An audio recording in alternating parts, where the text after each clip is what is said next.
Jrue Holiday and his case in being in the Hall of Fame. So ever since the conclusion of these Olympics, obviously with the conclusion of a very important event like the Olympics, there's going to be a lot of players that, especially for United States basketball teams, there's going to be a lot of them that add more to their legacy. So, you know, Carmelo Anthony, while he doesn't have much of, a talking point for his NBA career in being in the Basketball Hall of Fame, he does make the argument with all of his Olympic history and his Olympic gold medals. The fact that he has 3 of them already makes him a worthy Hall of Fame, a worthy first ballot Hall of Famer compared to, let's say, if you were to remove all of those, gold medals and all of those first place, achievements that he has in the Olympics, maybe his career might not seem all that great. It's really like his Olympics that end up giving him that final push. Similar to how, Jrue Holiday and these Olympics might give him the final push for being into the Hall of Fame. So let me just go ahead and read off some of Jrue Holiday's accolades. He is a 2-time NBA champion. He is a 2-time Olympic gold medalist, a 2-time All-Star, a 6-time All-Defensive selection, and he has 15,000 plus career points, 1,400 career steals, as well as 6,000 plus career assists.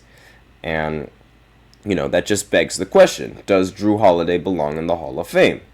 And given these 2 Olympics and, the 2 championships that he has, it's very difficult to tell because, one of the things about the NBA, the Basketball Hall of Fame, is that a lot of basketball players end up making it in the end. Like, you think it's easy to make it to the NFL Hall of Fame, it's even easier to make it into the Basketball Hall of Fame, especially if you have an Olympic resume under your belt.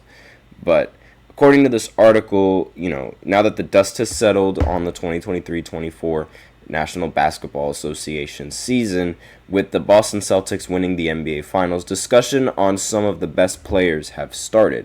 So over Jrue Holiday's career, he's averaged 16 points per game, 4.2 rebounds, and 6.4 assists. Holiday has also been one of the best defensive players in the league as well as in his time.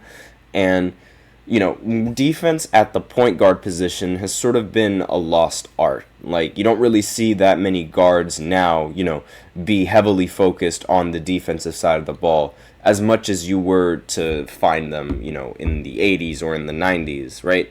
You don't really see point guards handling much of the defensive load. You see them more, working on the offensive side of the ball and actually trying to run the offense a little bit more efficiently as opposed to, being a unit on the defensive end. But Jrue Holiday, and throughout the span of Jrue Holiday's career, he's been a little bit different. He's been a competent defender for the majority of his career in the NBA. And he also has, a pretty competent arsenal on the offensive side of the ball as well. So he's one of those rare two-way guards that's pretty competent on both ends.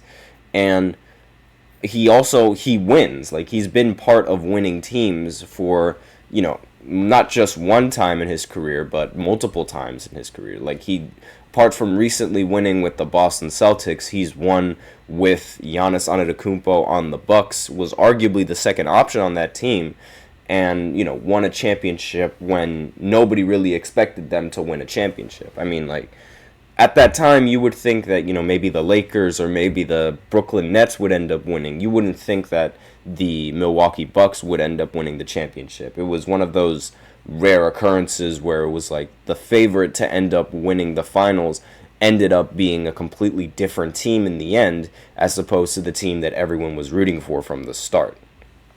And there was a recent quote going in, while he may fall short of a bid for the Hall of Fame, Holiday is still a very good player. The Hall of Fame is reserved for the elite of the elite, and Holiday may not make the cut. He might not make first ballot, that I will agree. He might not make first ballot, but he might end up making, the third ballot. I wouldn't be surprised if that's the ballot where he ends up making it in. And Obviously, it's still relatively young there's still a lot more time in his career. His career doesn't end with these Olympics. So if the Celtics end up going back to back and he's a part of that, then maybe we'll be looking at this conversation a little bit differently and be like, yeah, he definitely deserves to be in the Hall of Fame. But as of where things stand right now, I'm not entirely sure, because yes, he may have 2 championships, but he was never the best player on any of those championship teams, even though I don't really think that should mean much, because despite the fact that he wasn't a number 2 option for both of the times. I mean, he was for Milwaukee, but he wasn't for Boston. I do think that his role for both of those teams should not be undervalued just because he wasn't the number 1 option, because he had very important games in both of those stints going for the championship. Like, he played pretty well when he was on Milwaukee, and he ended up, having a pretty decent game in the finals with the Boston Celtics, and he was pretty valuable for the Boston Celtics overall.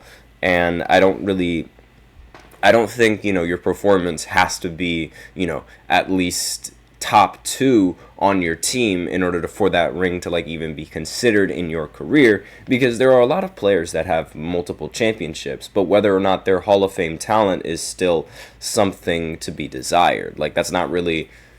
You could have a pretty good resume in terms of winning, but it's if you're not one of the better players on those championship teams, then that it's really difficult to get that championship considered by the media. For example, T-Mac, a lot of people, they say that he didn't make the finals, right? I mean, technically he did make the finals in 2013, but it wasn't as a number 1 option. They made it to the finals in spite of him as opposed to because of him. And a lot of people don't really count that finals appearance because of the fact that he wasn't the best option on the team. So that's just a little bit of an example of how some sort of accolade that you might have under your belt gets sort of shoved under the rug, especially when you're in the MVP, not MVP conversation, but when you're in a Hall of Fame debate and people are debating on whether or not you belong in there. But I will say, having that kind of resume and being considered into the Hall of Fame, it's definitely a lot more than what several other players might have on their resume. Like Allen Iverson, he hasn't won anything notable in his basketball career. I mean, he's more notorious for making it, for winning 3rd place in 2004 in the Olympics as opposed to taking the gold. That team is more infamous than it is famous. And if it wasn't for Allen Iverson winning the MVP, he most definitely wouldn't be any kind of Hall of Fame conversation. But, Jrue Holiday with his 2 championships and his 2 gold medals stacks up a little bit better, for having a career to be called, a Hall of Famer. So that's all that I have to say about this segment. I think, we still have to wait just a little bit. I know Jrue Holiday is relatively old compared to majority of the guards, but his career isn't over yet. So we don't even know if he's thinking of joining the Olympics next 4 years, coming in the future when the Olympics come to California. We have no idea that he's going to be participating in there. And maybe if he ends up winning gold for a 3rd time, his Hall of Fame case is going to be a little bit more, it's going to be better.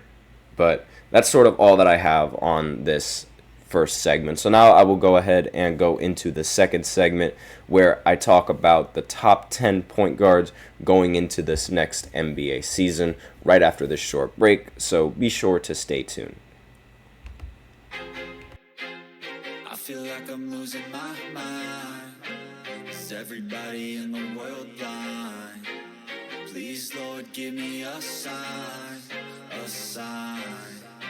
I feel like I'm losing my mind. Is everybody in the world blind?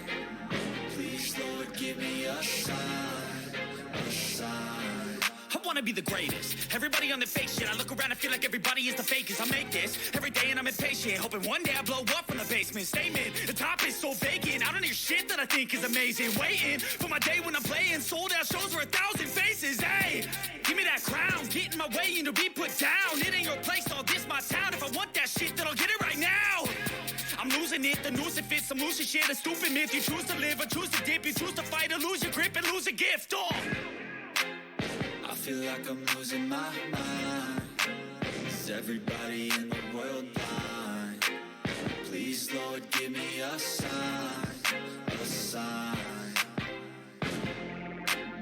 I feel like I'm losing my mind.